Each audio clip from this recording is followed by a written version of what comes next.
everyone, welcome back to my YouTube channel. I know it's been months since I've made my last video, which was in my car. I've just been so busy with the end of the semester and COVID happening. It was just absolutely crazy. So I was thinking about doing a COVID update,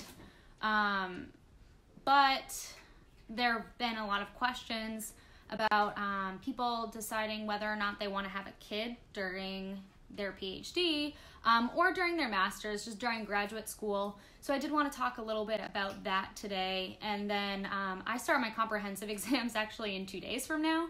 So I will be doing those as we go. Hopefully I can get them all done within the next couple weeks. Those being videos, not the exams. I'm hoping that I can use vlogging as a way to take a break in between each of my exams, something that's just not related to work at all or school, however you decide to call your grad school experience. But like I said, a lot of people have been asking this question, so I gave it a little bit of thought. So when I had my daughter, it wasn't something that I necessarily planned.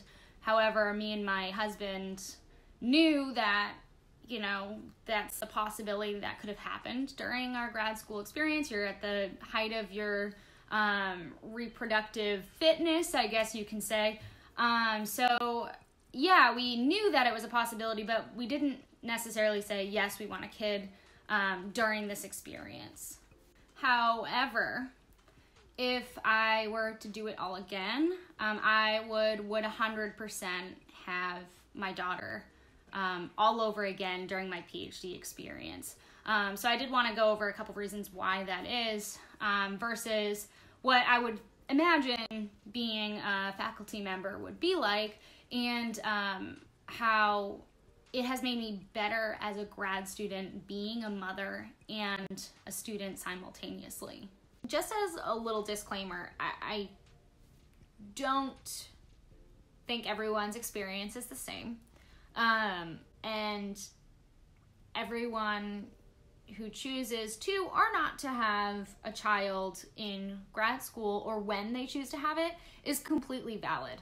So this is really just like my own experience and how I feel about it and if I was to do it again. And just like advice to think about when you're choosing or if you're choosing to have a child and when during your grad school experience.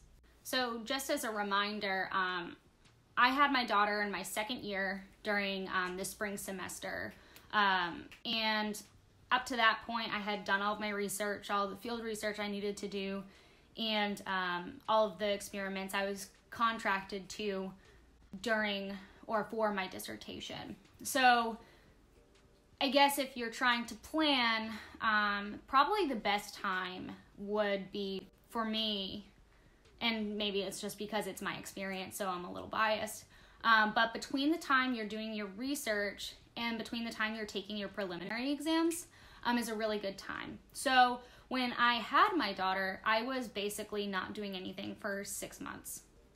I was working, but I was not nearly as efficient as I needed to be. I felt like I was falling behind. I only took one class and I was really struggling, and it was a class that I was really good at. For someone whose research is in ecology, taking an ecology class should have been really easy and relaxing, and it was a little challenging for me just because of the assignments. So that is something that if you're planning this, you want to take into consideration. But of course, with enough determination, you're able to do it. It's just more sleepless nights and making sure that everything happens. Also, too, I think I had a really great advisor who, when I told him I was pregnant, he was very supportive. I had no clue what he was going to say because no one in my lab had ever had a kid before during their PhD. So I was very concerned about that. I was afraid he was going to say, you know, maybe we should master's out. But he didn't. And he was able to give me enough leeway during my maternity leave and when my daughter got into daycare to ensure that I could do everything. I think if you're in the process of looking for an advisor, or even if you just wanted to talk to your advisor and you feel comfortable, ensuring that your advisor is fully aware and comfortable with the idea that life happens outside of grad school.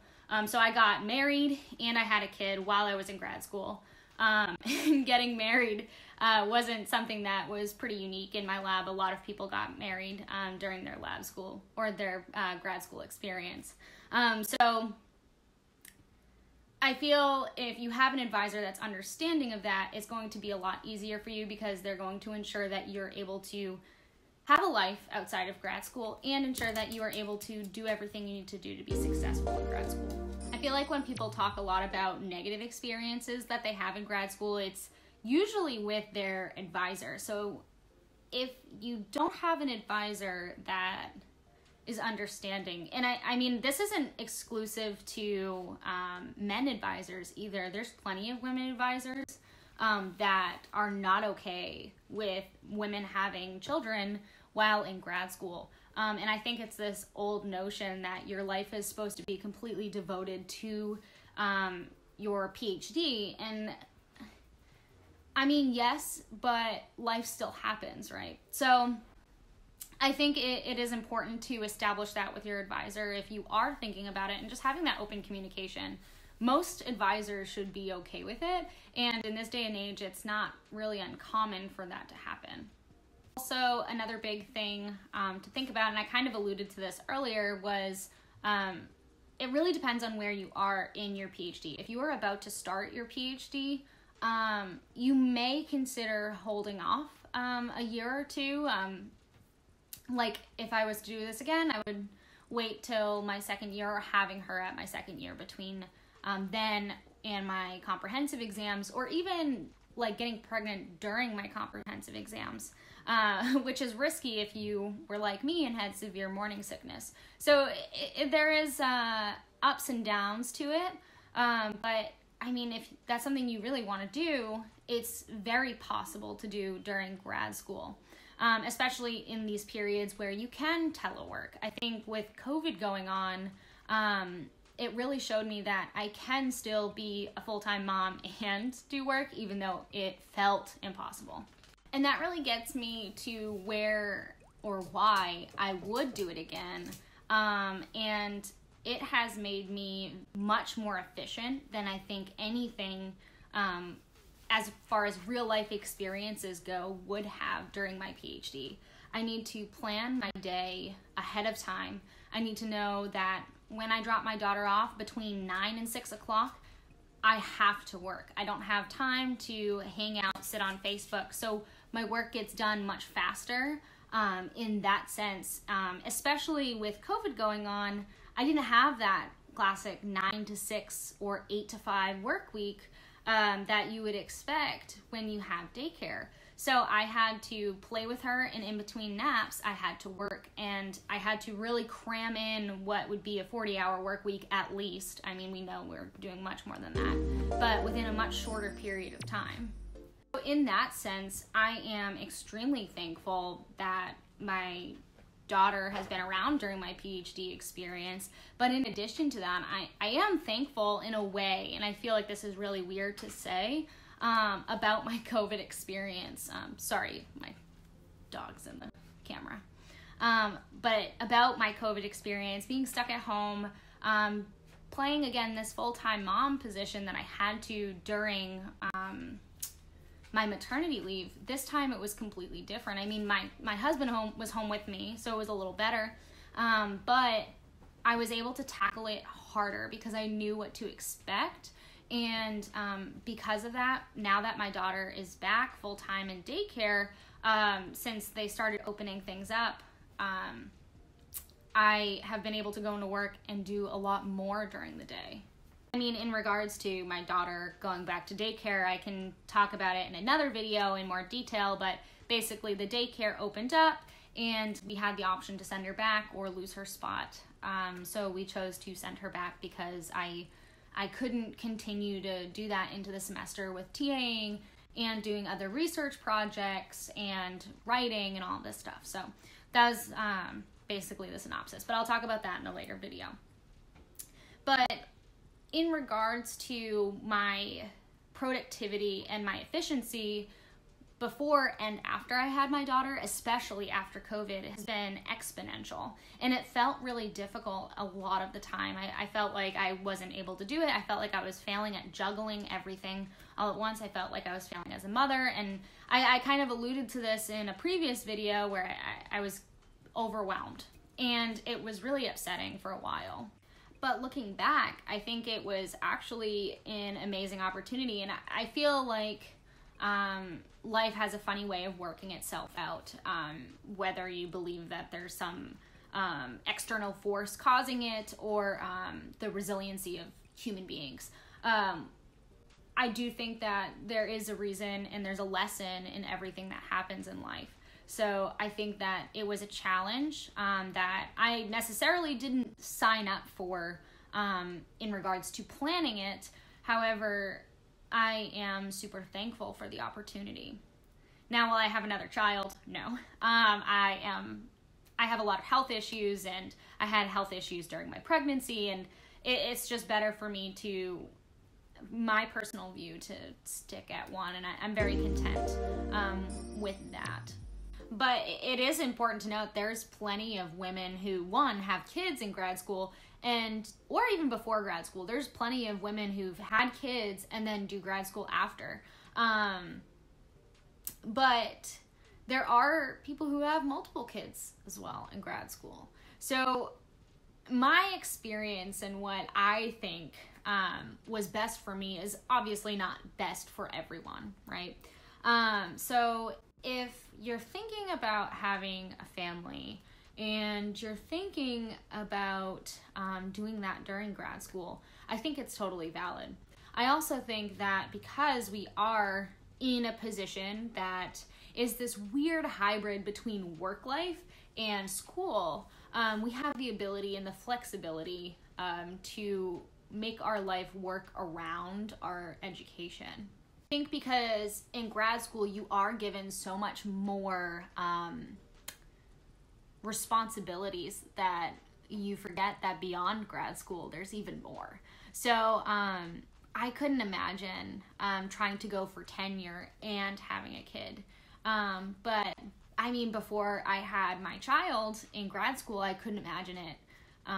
So I'm sure there's different steps along the way. Like I said, I think there's a resiliency in humans, and especially in women when we are put in a situation where we have to adapt or will fail. And I think that women by and large are really good at being successful when put in those types of situations. The only downside to having a child in grad school, and this is something that's different depending on who you are and where you live and where you're from, but for me, the hardest part isn't the work. It's not working with little sleep. I think that's the experience for most grad students, and there's that part that's variable among different grad students.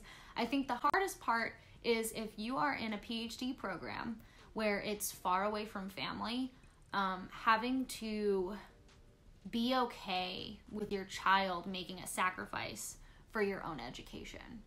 I think that's been something that I tackle with a lot, and something I do feel guilty about. But also, too, it's guilt for my parents and my husband's parents as well. But honestly, it is something that you may just need to do. And thinking about it, your child's never going to remember not being close to their grandparents. And for me, I'm really hoping to move my way back home for a faculty position and see if I can get a job there, so that way my daughter can grow up around her parents.